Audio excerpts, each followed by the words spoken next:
পার্টির সফল কর্মসূচির পরে আমরা এখানে সান্ধ্যকালীন এই মহতী অনুষ্ঠান বা আমাদের কর্মসূচিতে উপস্থিত হয়েছি। সম্মানীয় রাজ্য সভাপতি মান্যবর সাংসদ বালুরঘাট বা আমাদের ঘোষিত প্রার্থী বালুরঘাটে, যিনি আবার দ্বিতীয়বারের জন্য বিপুল সমর্থন নিয়ে পার্লামেন্টে যাবেন, ये विश्वास हमारे सकलेर आछे। डॉक्टर सुकांत मजुमदार, क्या आप जानते हैं कि अपने घर पर जनवरी में प्रवर्तन निदेशालय ईडी के छापे के बाद पश्चिम बंगाल के वरिष्ठ नेता तापस रॉय टीएमसी को छोड़कर भाजपा में शामिल हो गए हैं? और क्या आप जानते हैं कि उन्होंने इस फैसले का कारण अपनी पार्टी के नेतृत्व और उसके रवैये से निराशा बताई है? क्या आप जानते हैं कि उनका इस्तीफा लोकसभा चुनावों के ठीक पहले आने से टीएमसी को बड़ा झटका लगा है? अगर आप इन सवालों के जवाब नहीं जानते हैं तो बने रहिए हमारे साथ। नमस्कार, आप देख रहे हैं टीएमसी के वरिष्ठ नेता तापस रॉय ने सोमवार को अपनी पार्टी से अलग होकर भाजपा में शामिल होने का ऐलान किया। उन्होंने अपने इस्तीफे का पत्र पश्चिम बंगाल विधानसभा के अध्यक्ष को सौंपा और अपनी पार्टी के नेतृत्व और उसके रवैये से निराशा जताई। उन्होंने कहा कि उनके घर पर ईडी के छापे के बाद उनके साथ खड़ा होने के बजाय उन्हें छोड़ दिया गया है।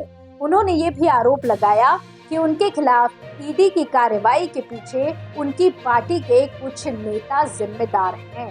तापस रॉय का इस्तीफा लोकसभा चुनावों के ठीक पहले आने से टीएमसी को बड़ा झटका लगा है, क्योंकि वे 5 बार विधायक रह चुके हैं और उत्तर कोलकाता लोकसभा सीट के लिए उम्मीदवार थे।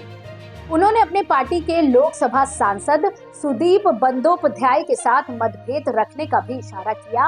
उन्होंने अपनी पार्टी के नेतृत्व को भ्रष्टाचार और संदेश खाली मामले के लिए आलोचना का सामना करना पड़ा है।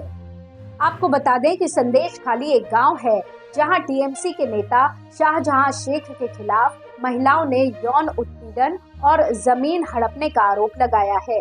शाहजहां शेख को राशन वितरण घोटाले में ईडी द्वारा गिरफ्तार किया गया है। उनके घर पर ईडी के छापे के बाद स्थानीय महिलाओं ने उनके खिलाफ प्रदर्शन किए और उनकी गिरफ्तारी की मांग की। उन्होंने ये भी कहा कि उनके गांव में टीएमसी के नेताओं ने उन्हें सालों से यातना और शोषण का शिकार बनाया है। तापस रॉय के इस्तीफे और संदेश खाली मामले ने पश्चिम बंगाल की राजनीति में बवाल मचा दिया। भाजपा ने टीएमसी को एक मामले में लापरवाही का आरोप लगाया। भाजपा ने टीएमसी को इन मामलों में लापरवाही का आरोप लगाया है और उनके खिलाफ कड़ी कार्रवाई की मांग की है।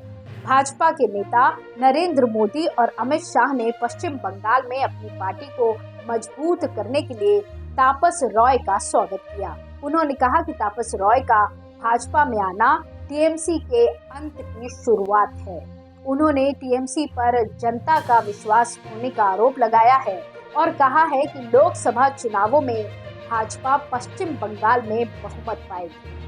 टीएमसी की तरफ से इस घटना को नकारा गया है। टीएमसी के नेता और मुख्यमंत्री ममता बनर्जी ने कहा कि तापस रॉय के इस्तीफे से उनकी पार्टी को कोई फर्क नहीं पड़ेगा। उन्होंने कहा कि तापस रॉय उत्तर कोलकाता सीट के लिए टिकट मांग रहे थे, लेकिन उन्हें टिकट नहीं मिला, इसलिए वे नाराज हो गए। उन्होंने ये भी कहा कि तापस रॉय ने पहले भी कई बार पार्टी बदली है और वे वफादार नेता नहीं। टीएमसी के अन्य नेता ने भी तापस रॉय के इस्तीफे को बेईमानी का नाम दिया है। उन्होंने कहा है कि तापस रॉय ने अपनी पार्टी को धोखा दिया है और वे भाजपा के साथ मिलकर टीएमसी को बदनाम करने की कोशिश कर रहे हैं। उन्होंने कहा कि तापस रॉय के घर पर ईडी के छापे के बाद उन्हें पूरी तरह से समर्थन दिया गया था और उनके आरोप बेबुनियाद हैं। इस प्रकार तापस रॉय के इस्तीफे ने पश्चिम बंगाल की राजनीति में एक नया मोड़ लाया है। इससे टीएमसी और भाजपा के बीच की टक्कर और तेज हो गई है। लोकसभा चुनावों में इन दोनों पार्टियों के बीच का मुकाबला देखने लायक होगा। इसी तरह की और खबरों के लिए जुड़े रहिए एयर न्यूज के साथ। धन्यवाद।